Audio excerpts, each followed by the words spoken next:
Thank you. Well, it's a delight to see you, Dr. Critchlow. Just saw you a few months ago at a conference, and what a wonderful honor to be here tonight and see you again. And I know Mr. Alfaro, he took some classes of mine at the college, including philosophy of religion. And then we worked together on a student organization. And I was very proud of him when he passed out cigarettes on my campus to protest the tobacco ban. I was in the hospital with leukemia at that time. Otherwise, I would have been with you, brother. Now, having survived leukemia and back in the daily grind, I'll give you a little idea where I'm coming from and just a few ideas in this short period of time. My background is I kind of start out as, you might say, a progressive atheist, a left-wing atheist, very common.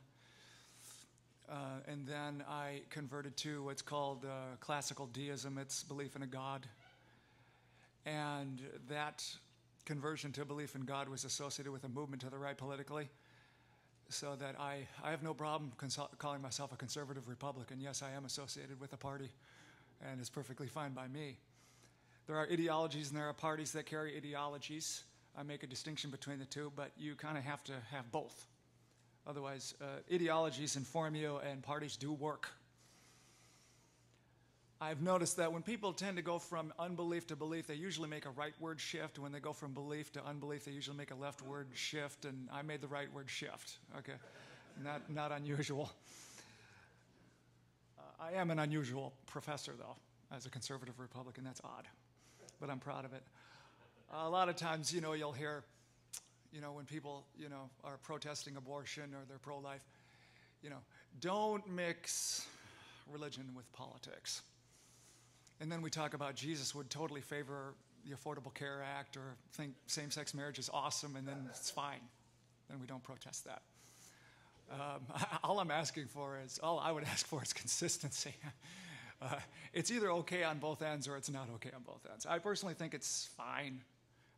In my opinion, your worldview is unavoidably going to be a part of the way you vote. It's going to be a part of the way you approach politics. When I was an atheist, my atheism was certainly an important aspect of the way I viewed things.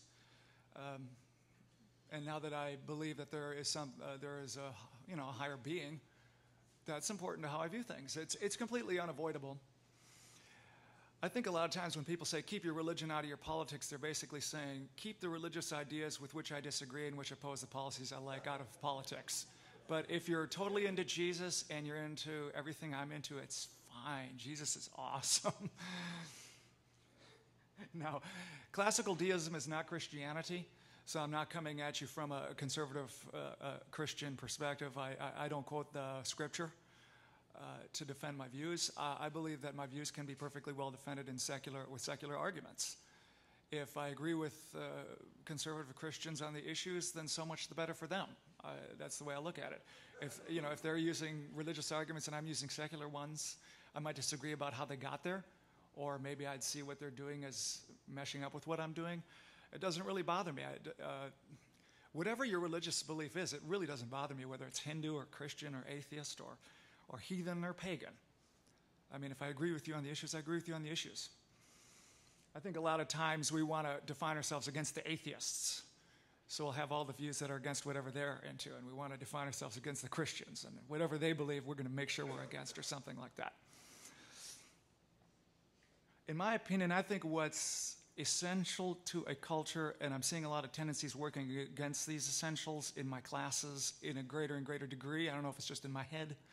I think there's two things we need to be committed to for our society to work properly, knowing that we all have to have worldviews. But I think there are two aspects of our worldviews that are essential, whether our worldview is religious or secular, Christian or alternative. And those two things are, one, we have to believe that there's a such thing as objective truth. That truth isn't just whatever's true for you is true for you, and whatever's true for me is true for me. Well, guess what? If you and I believe mutually contradictory things, I guarantee you one of us is wrong. We have to understand the law of non-contradiction, the law of the excluded middle. These things define what's truth. If we abandon these things and say that mutually incompatible views can both be true, then we've just abandoned the whole project of trying to find truth and intellectual integrity entirely. So the first thing we need to commit to is there is a such thing as objective truth. And the second thing we need to commit to is there is a such thing as objective ethics. There are ethical truths that are independent of our attitudes, independent of our feelings, and they're just there. There are things that are just wrong.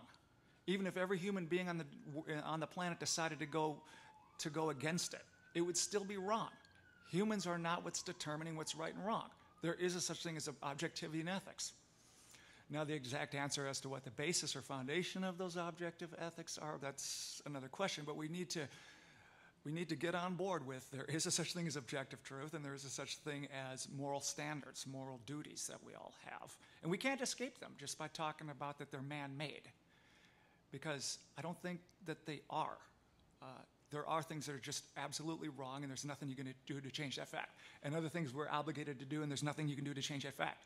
So we need to recognize ethical objectivity as a culture, and that allows for a diversity of beliefs and religions as long as everyone's committed to two ideas, truth and ethics. Thank you very much, Mr. Alfaro, for this opportunity, and now we'll go to our next speaker.